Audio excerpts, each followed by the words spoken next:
할렐루야. 믿고 가더니 라는 제목으로 말씀 나누겠습니다. 사람들이 가지고 있는 또 보여줄 수 있는 차이라는 것이 여러 가지가 있죠. 그런 것들은 쉽게 드러납니다. 구별이 쉬운 거죠. 보여지니까. 예를 들면 재산의 차이 금방 드러납니다. 숨기려고 해도 그런 정도는 알 수가 있죠. 배움의 차이, 물론 많이 배운 사람이 감출 수도 있고 많이 배우지 못한 사람이 가만히 있는다면 드러나지 않지만은 그래도 살다 보면 문득문득 한두 마디의 말을 통해서 그것도 어느 정도는 알 수가 있습니다. 외모의 차이는 말할 것도 없죠. 잘생겼냐 못생겼냐 금방 드러나죠. 키가 크냐 작냐 마찬가지입니다. 그냥 다 드러납니다. 이렇게 사람들이 가지고 있는 차이라는 것은 금방 드러나는 것인데 우리 안에 있는 믿음이라는 거 어떨까요? 믿음의 차이 금방 드러납니까? 쉽게 그걸 구별할 수 있습니까?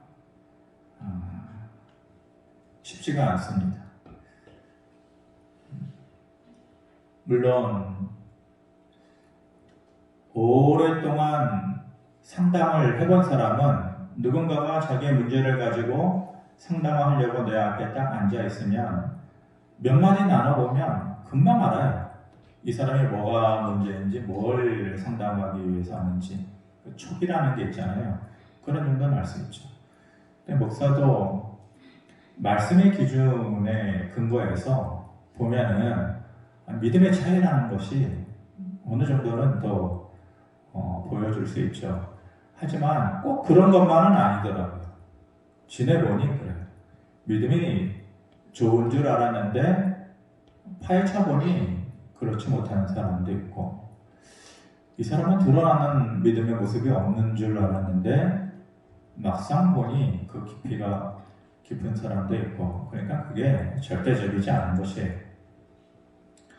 그리고 목사라고 해서 그 사람 자체가 기준이 잘못되고 수준이 낮다면 그 보는 것 자체가 실수할 수도 있고 잘못된 것일 수도 있으니까 그게 절대적인 것은 아니죠.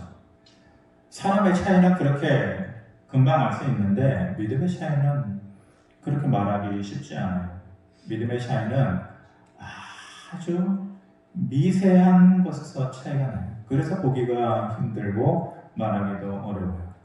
미세한 것들인데 아주 작은 것들인데 그 작은 차이를 통해서 삶의 모습이 달라지는 거죠. 그 작은 차이를 통해서 누군가는 하나님을 느끼고 경험하면서 살아가느냐, 그런 삶이 되느냐, 그런 삶이 되지 못하느냐로 나눠지게 되는 것입니다. 보이지 않는 작은 차이인 것 같은데 그것이 가져오는 결과는 아주 큰 것이죠. 그래서 이 작아 보이는 그 차이를 중요하게 생각하면서 그걸 붙잡고 간직하려고 하는 사람들은 결국은 얻게 되는 거예요. 뭘 얻게 됩니까? 하나님의 은혜를 얻게 되고 하나님의 위로를 얻게 되고 하나님의 동행하심을 얻게 되고 삶 가운데서 주는 크고 작은 기적들을 얻게 되는 것이죠. 반대로 그 작은 차이가 별 볼일 없는 것이라고 그냥 스쳐 지나가는 사람들은 늘 놓치면서 사는 거예요. 경험하지 못하면서 살아가는 것이죠. 그냥 나는 믿는 사람이다 라고 하는 완장만 차는 거예요. 이 어깨 밑에 그냥 나는 믿는 사람이다 라고 하는 완장만 차고 신앙생활을 하게 되는 것이죠. 오늘 그 작은 차이에 대해서 말씀을 드리려고 합니다. 제가 지난번에 가르치다라는 말에 북한에서 쓰는 말이 배워주다라고 했죠. 배워주다. 오늘도 하나님의 말씀을 여러분들한테 배워줄 수 있어서 저는 기쁘게 생각합니다. 가르칠 수 있어서 기쁩니다. 저도 배워주고 여러분들도 이 말씀을 배우고 또 줄 수 있는 그런 삶이 되기를 바랍니다. 오늘 본문의 이야기는 한 가장의 이야기예요. 어떤 가정의 가장이죠. 그 가장의 작은 선택을 통해서 그 가정이 놀랍게 변화되게 됩니다. 그런 점에서 보면 이 가장의 믿음이라는 것이 참 중요한 것 같습니다. 사도행전 16장에 보면 바울과 실라가 복음 전하다가 미워하는 사람들에 의해서 감옥에 갇히지 않습니까? 내일 죽을 수도 있어요. 그런데 오늘 밤에 정말 뜨겁게 하나님께 찬양을 하잖아요. 죽을 수도 있는 그 두려움을 잊어버리기 위해서 찬양하는 것이 아니라 하나님께서 정말로 살리실 것을 믿는 마음으로 찬양한 거예요. 그 차이가 작은 차이인 것 같지만 엄청난 차이거든요. 기적이 일어나잖아요. 옥문이 열리게 되어지고 죄수들의 모든 묶어뒀던 착고가 다 풀리게 되어지죠. 그런데 그 감옥에 있었던 죄수들이 한 명도 도망가지 않았어요. 다 남아있었어요. 단지 그 감옥문을 지키고 있었던 간수만이 두려움에 사로잡힌 것이죠. 야, 이렇게 감옥문이 다 열려서 다 도망갔을 텐데 내일이면은 내 임무를 다하지 못한 것 때문에 내 목숨이 파리 목숨이구나, 죽겠구나 싶어가지고 차라리 그냥 여기서 자살해서 죽지 않고 자기 목숨을 끊으려고 하는데 멈춰라 라고 바울이 얘기하죠. 우리 다 여기 있다. 아무도 도망가지 않았다. 둘러보니까 정말로 감옥문은 열려있고 착고는 풀려있는데 아무도 도망가지 않았다. 참 희한한 일이죠. 거기서 그가 느낀 거예요. 지금까지 살아오면서 경험했던 삶의 모습이 아니에요. 그런 느낌이 아니에요. 무한한 생명력이 여기에 있다는 것을 그가 느낀 것이죠. 여기는 다른 곳이다 라는 것을 그가 깨달은 것이에요. 곧바로 무릎을 꿇고 하는 말이, 내 인생에 이런 거 처음 경험하는데 당신들 나도 그러고 싶은데 어떻게 해야 구원을 받을 수 있습니까? 어떻게 해야 다른 삶을 살 수 있습니까? 그랬더니 말하기를, 바울이 주 예수를 믿으라. 그리하면 너와 내 집이 구원을 받을 것이다. 그랬더니 이 사람이 결단을 내려요. 바울을 데리고 가요. 자기 집으로 데려가요. 바울과 실라를 데려가서 자기가 매로 때렸던 그 상처를 물로 씻어주고 약을 발라주고 먹을 것을 주고 그에게 세례를 받아요. 쉬운 거 아니에요. 목숨 걸고 하는 거예요. 왜 그래요? 지금 이 바울과 실라는 죄수 아니에요. 죄수. 그 죄수를 지키는 간수가 그 사람을 감옥에 놔두고 지키지 않고 자기 집으로 데려간 거예요. 누구의 명령, 상부의 명령 없이 그냥 자기 마음대로 하는 거예요. 그러면은 죽을 수도 있는 것이죠. 명령, 불복종 아니에요. 자기 마음대로 한 거예요. 목숨을 걸고 그렇게 선택하고 결정한 것이죠. 세례를 받고 온 가족이 믿고 크게 기뻐하였더라 그랬습니다. 가장 한 사람의 선택과 결정이 그 가정뿐만 아니라 주변 사람들의 삶마저도 성도리째 완전히 바꿔놓은 거죠. 삭개오도 한 가정의 가장이었죠. 근데 그의 인생이 참 의미 없고 허무했어요. 재미도 없고 인생에 소망도 없이 살아가는 사람이었어요. 돈은 많은데, 가진 것은 많은데 사람들의 시선이 곱지 않고 늘 마음에 상처가 있었던 사람이에요. 그런 삭개오가 주님을 자기 집으로 모셔드리지 않습니까? 큰 결정이었어요. 그냥 한 거 아니에요. 왜냐하면 성경에 보시면 아시겠지만 사람들이 수건수건 됐어요. 야, 저 인간 같지 않은 삭개오가 예수님을 자기 집에 들이네? 예수님은 또 뭐야? 저 사람 같은 부류의 사람이 되려고 그러는 거야. 그런 모든 사람들의 수근거림을 뒤로 하고 그런 거 필요 없다는 거죠. 집으로 데려가서 자기가 그동안에 가지고 있었던 착취했던 재산 다 나누고 세례를 받아요.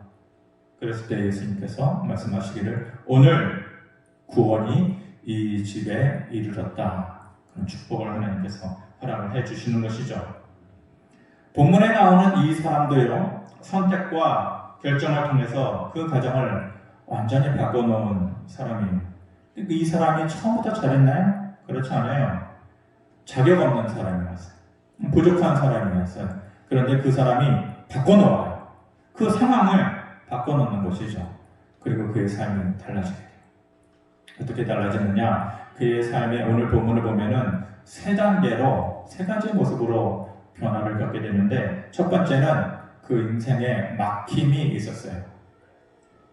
예수님께서 갈릴리 지역의 가나라는 곳으로 복음을 전하러 오신다는 소식이 다 퍼진 거죠. 그런데 이 왕의 신하, 이 주인공이 왕의 신하거든요. 왕의 신하라고 하는 사람이 이제 가버나움에서 예수님을 찾아온 곳이에요. 이 사람이 오늘 본문 주인공이죠. 왕의 신하라고 하는 것을 보니까 이 사람은 정통 유대인은 아닌 거예요. 이방 사람인 것이죠. 로마 정부의 녹을 먹고 사는 사람이었겠죠. 그렇기 때문에 아마도 그렇게 믿음이 깊지는 않았을 것 같아요. 가버나움에서 가나까지 약 34km 정도 되는 거리니까 요즘으로 생각하면 안 되고 상당히 먼 거리입니다. 그런데 이 사람이 다급하게 표정이 굳어가지고 예수님을 찾아오는 거죠. 왜 찾아옵니까? 47절에 그 이유를 말합니다. 같이 보겠습니다. 시작. 그가 예수께서 이대로부터 갈릴리로 오셨다는 것을 듣고 가서 청하되 내려오셔서 내 아들의 병을 고쳐주소서. 그가 거의 죽게 되었습니다. 아멘. 찾아온 이유가 뭐라고 합니까? 거의 죽게 된 자기 아들을 좀 살려달라 이 말이죠. 아들이 요즘 같으면, 그리고 우리의 뭐 70년대 80년대 같으면 넷도 있고 다섯도 있고 이럴 텐데, 원어에 보면은 이 아들이라는 말에 정관사가 붙어 있어요.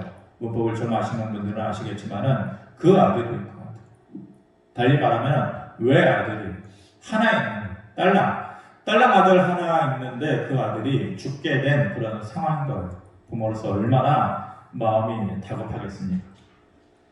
왕의 신하의 인생에 갑자기 어려움이 찾아온 거죠. 아무리 높은 사회적인 신분을 가지고 있고 재물을 가지고 있고 권력을 가지고 있고 주변에 많은 사람의 벽을 가지고 있다고 해도 가로막을 수 없는 거예요. 이런 인생의 문제 앞에서는 어쩔 수가 없는 거예요. 그렇게 삶이 갑자기 막힌 거예요. 그런데 그 시험의 돌파구를 어디서 찾습니까? 어떻게 찾습니까? 멀리까지 와서 예수님께 해결해 달라고 지금 하고 있는 것이에요. 일단 첫 단추는 잘 끼운 거죠. 잘한 거예요. 그 당시도 그렇고 지금도 그래요. 그 당시에 바리새인들이나 서기관들도 그랬고 지금도 그래요. 믿어도 잘 못하고 안 하는 사람들이 많아요. 서기관과 바리새인 같은 사람들이 그때만 있는 게 아니에요. 지금도 넘쳐나요. 믿는다고 하는데도 못해요. 안 해요.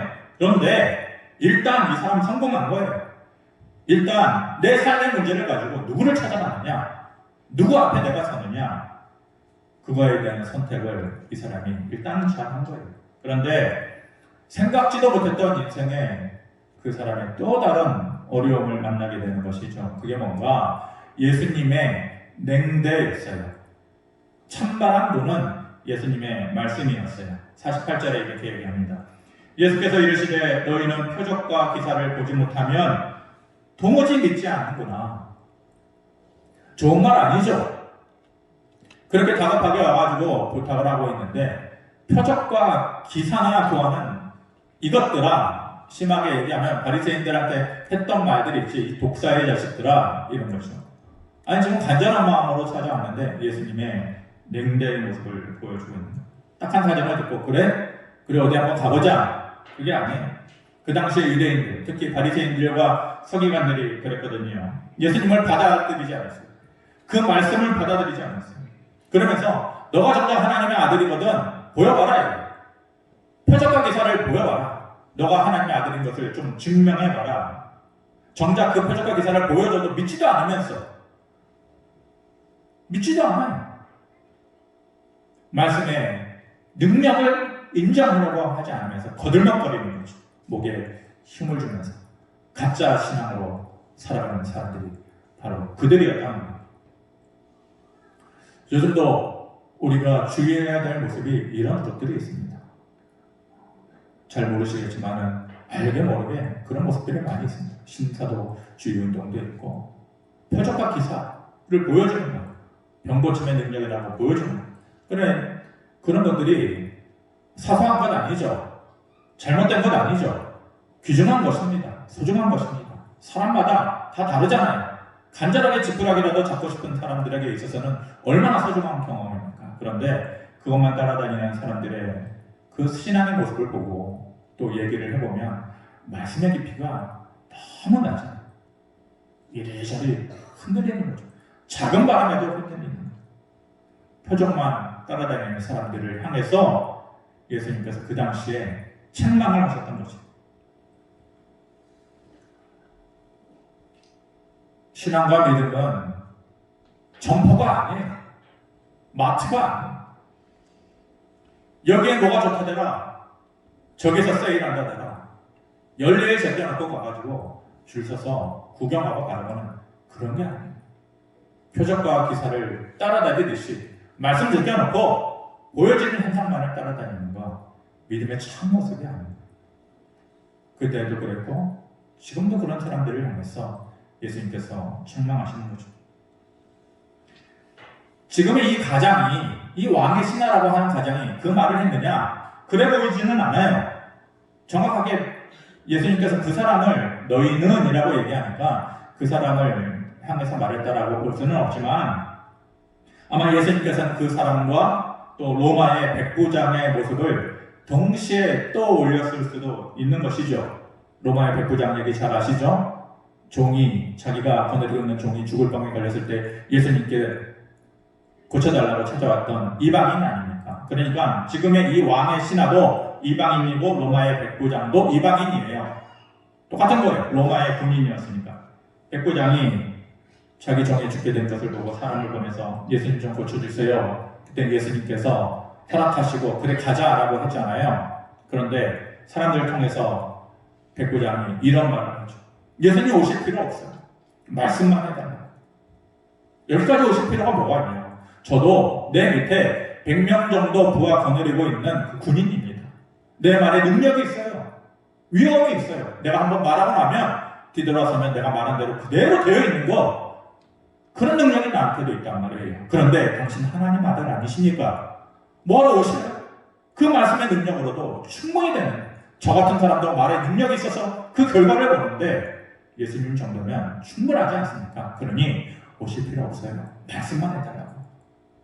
그래서 예수님께서 그 믿음을 이스라엘 중에 최고다 그렇게 칭찬하시지 않았습니까?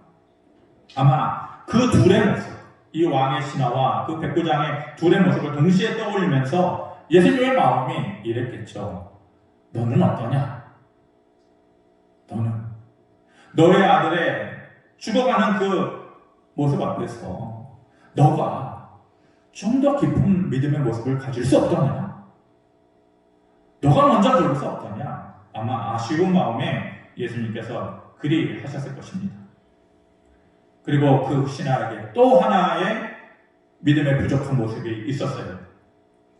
49절에 보면 이렇게 얘기합니다. 신하가 이르되 주여 내 아이가 죽기 전에 내려오소서, 이렇게 말을 합니다. 죽기 전에 와달라는 거죠. 맞는 말 아닙니까? 죽고 나서 오시면은 무슨 소용이 있어요? 다 끝나는 것 아니에요? 그런데 그가 예수님을 봤을 때에는 모르는 게 있어요. 놓치는 것이 분명히 있는 거예요. 주님은 하나님은 여기에 있지만 저기의 문제를 해결할 수 있는 그런 능력을 가지신 분이라는 것을 모르고 있는 거예요.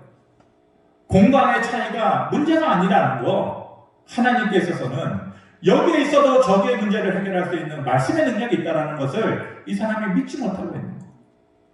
백부장이 그랬잖아요. 자기는 여기 있어요. 주님은 저기 있어요. 근데 뭐라고 얘기해요? 말씀만 하옵소서. 저기에 있는 주님이지만 여기에 있는 내 문제를 해결할 수 있는 공간을 초월하는 능력이 그분께 있다는 것을 모르고 있는 거예요. 또 하나 뭘 몰라요? 주님은 지금에 있지만 어제와 내일의 문제를 해결할 수 있는 능력을 가지신 분이에요. 시간을 초월하는 거예요. 지금의 내 문제이지만은 어제 겪었던 문제도 앞으로 겪을 미래의 문제도 능히 해결할 능력이 있는 그런 하나님의 아들이시다라는 것을 잊고 있는 것이에요. 나사로가 죽은 지 나흘이 되었어요. 이미 죽었어요. 예수님께서 믿기만 하라 그를 붙잡아가지고 다시 일으키잖아요. 어제의 문제를 해결해 주셔요. 그리고 앞으로 우리에게 있을 영원한 생명, 구원의 문제마저도 이미 해결해 주신 거예요. 주님께서 그런 능력이 있다는 것을 이 사람이 알지 못하고 있는 것이죠. 그렇게 믿음이 없었던 사람이 백부장 같은 믿음도 없었고 예수님에 대한 확실한 믿음도 없었어요. 그때까지는 그랬어요. 그때까지는. 이게 중요해요. 근데 이 가장이 이런 자기의 모습, 이런 장애기의 상황을 바꿔놓아요. 역전시켜놓아요. 어떤 모습으로 바꿔놓느냐? 여기서 두 번째 그의 삶의 모습이 나타나는 건데 결단과 선택을 그가 하는 것이죠. 50절 말씀 한번 같이 봅니다. 시작. 예수께서 이르시되 가라.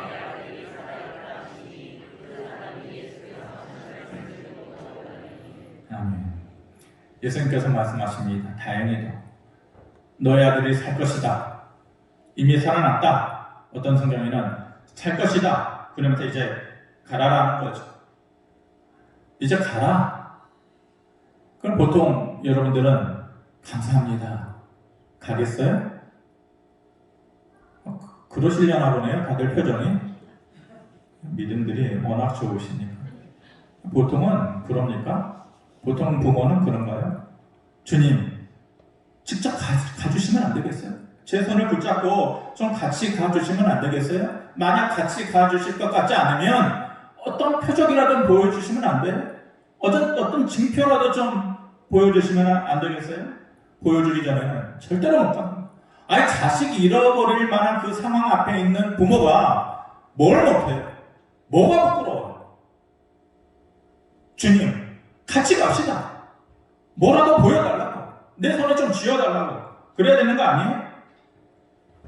이런 식으로 우리는 뭔가를 봐야만 보고 가더니 이런데 보통은 그렇잖아요. 보고 가더니 이게 보통 사람인데 이 사람이 달라지는 것이죠. 결단과 선택을 해요. 어떻게 해요?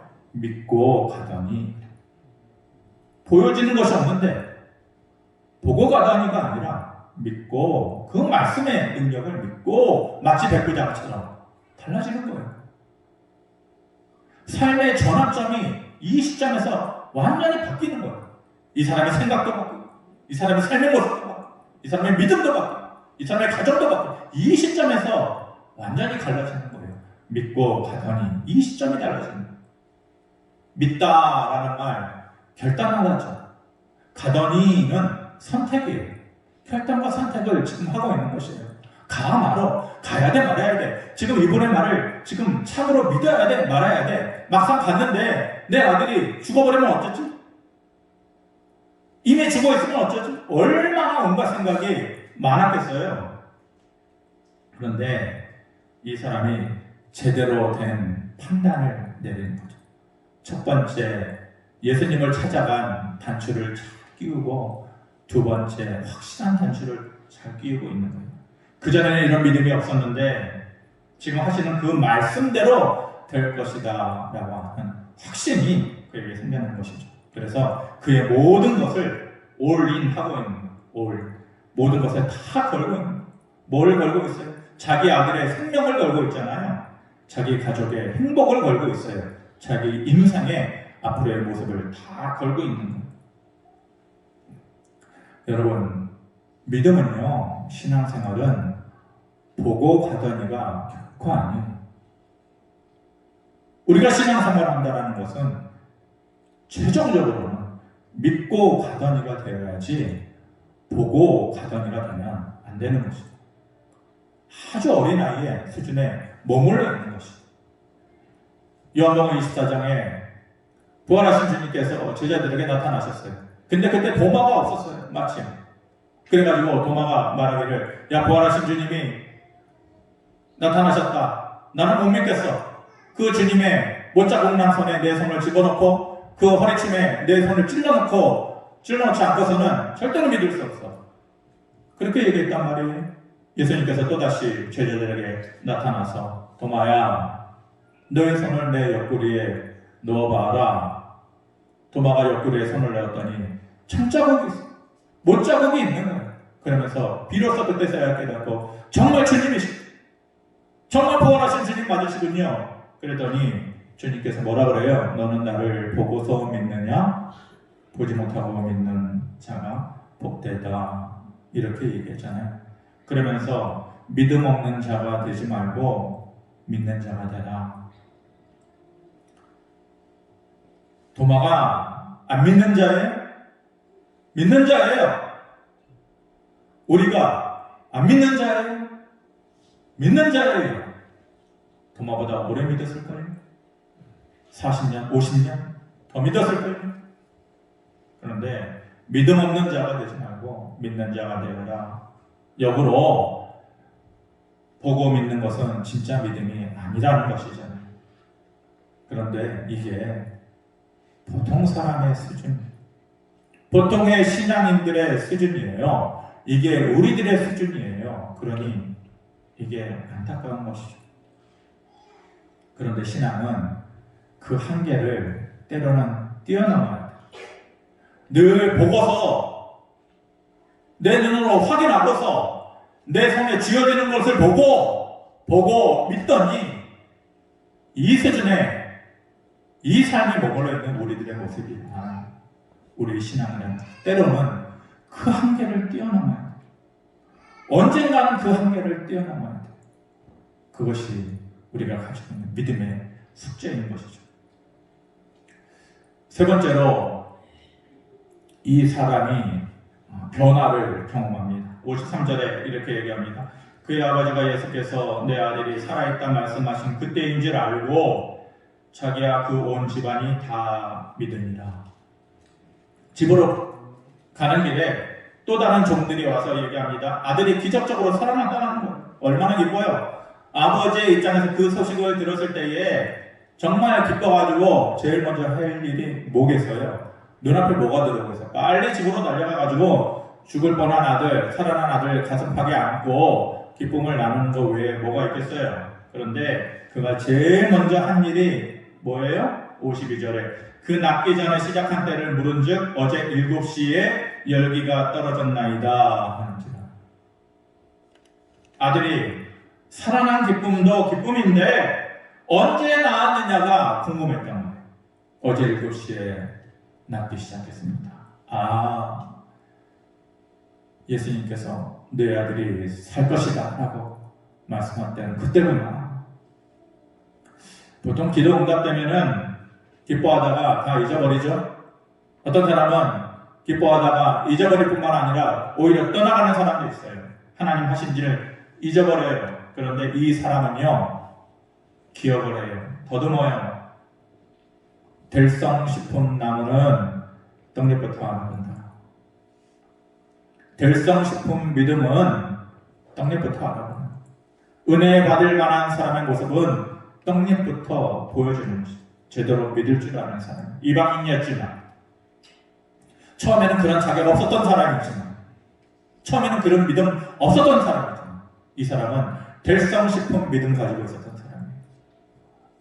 은혜 받을 만한 자격이 있었던 사람. 제대로 믿는 거예요.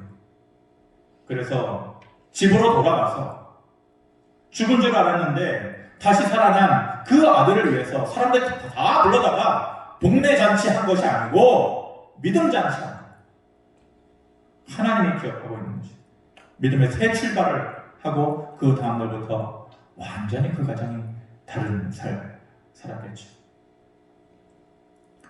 예전에 읽은 책 제목 중에 바보는 변했다고 하고 현자는 변하자고 한다 라는 책이 있습니다.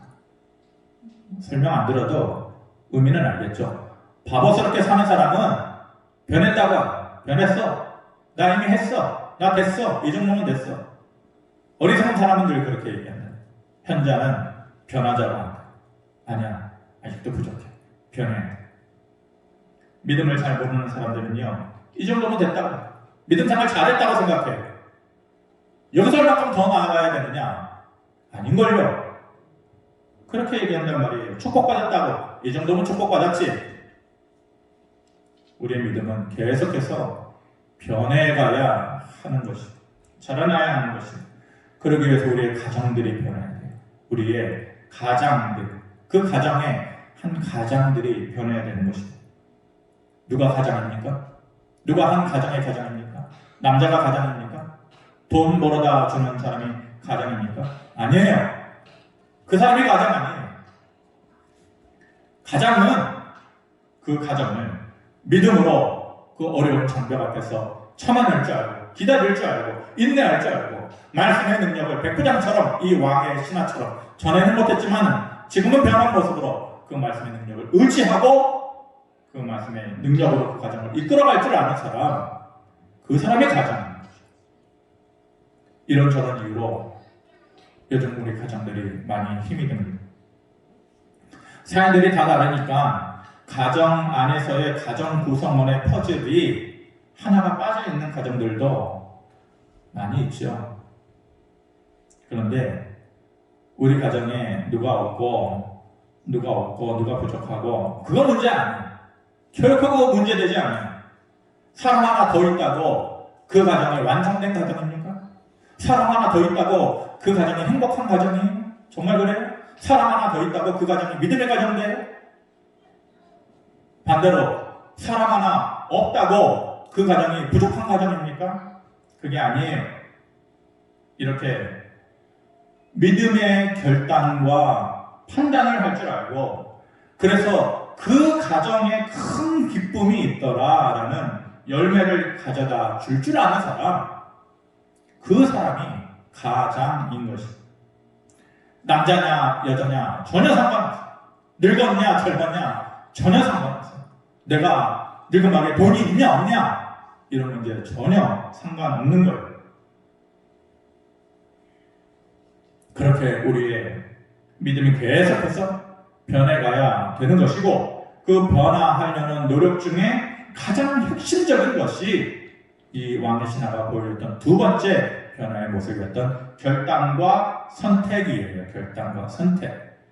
그 결단과 선택이 뭡니까? 믿고 가더니가 되어야 돼요. 믿고 가더니. 거기에다가 올인하는 거예요. 내 모든 것을 던지는 거예요. 내 인생을 거기에다 던지고 하나님의 말씀에 믿고 가더니 라는 모습에 내 인생을 던지고 죽어가는 외아들의 생명과 같이 그렇게 절박한 우리들의 상황들을 크게다 던지는 거예요. 믿고 가더니 하나님의 말씀 앞에 던지는 거예요. 거기에다가 내 가정과 내 가족의 삶을 맡기고 가는 거예요. 믿고 가는 거예요. 말씀을 한 구절 보고 마치겠습니다. 데살로니가전서 2장 13절에 이렇게 얘기합니다. 너희가 우리에게 들은 바 하나님의 말씀을 들을 때에 사람의 말로 받지 아니하고 하나님의 말씀으로 받음이니 진실로 그러하도다. 이 말씀이 또한 너희 믿는 자 가운데에서 역사한다. 데살로니가에 있는 교인들이 잘한 거 있었어요. 뭐냐면은 그 말씀을 들을 때에 사람의 말로 받지 않고 하나님의 말씀으로 한마디로 받아들이는 거예요. 믿음이 너무 소중한 거예요. 바울이 그들에게 얘기할 때 이 믿음이 있는 자들 가운데에 그 말씀을 역사하는 거야 라고 말씀합니다. 그 믿음이 있는 자들 가운데에 말씀은 움직이고 말씀은 역사하고 드러나고 열매로 나타나게 된다는 것입니다. 여러분들이 주일날에 한 번 예배당 오잖아요. 어떤 마음으로 오는지 제가 뭐 투시의 능력이 없으니까 다 모르죠. 하나님의 말씀으로 마음을 받아들이고 믿고 가더니 그런 모습으로 여러분들이 한 주간의 삶을 좀 살아가기를 바랍니다. 전에는 되어지는 일을 보고 감사했잖아요. 전에는 되어지는 일을 보고 나서 믿었잖아요. 보고 나서야 하나님의 를 기억하는 그런 삶이었다면, 그런 가정이었다면 이제는 우리가 믿고 가더니의 모습으로 내 자신을 먼저 변화시키고 그 가정을 지켜나갈 수 있는 그런 저와 여러분들의 모습이 되어지기를 주님의 이름으로 축원합니다. 한번 따라합시다. 신앙생활은 보고 가는 것이 아니라 믿고 가는 것입니다. 고마우신 아버지 하나님 은혜 감사합니다. 우리가 머물러 있었던 그 지점이 다소 부끄러웠다라는 거 깨닫게 하시고 이제 보고 가더니 이의 삶이 아니라 아직은 분명치 않아도 시간을 초월하고 공간을 초월해서 해결하시는, 그렇게 우리의 삶을 이끄시고 책임지시는 그 하나님의 말씀을 믿고 가더니 삶을 통하여서 나와 우리 가정이 변화되는 역사를 경험케 하여 주시옵소서. 예수님의 이름으로 기도합니다. 아멘.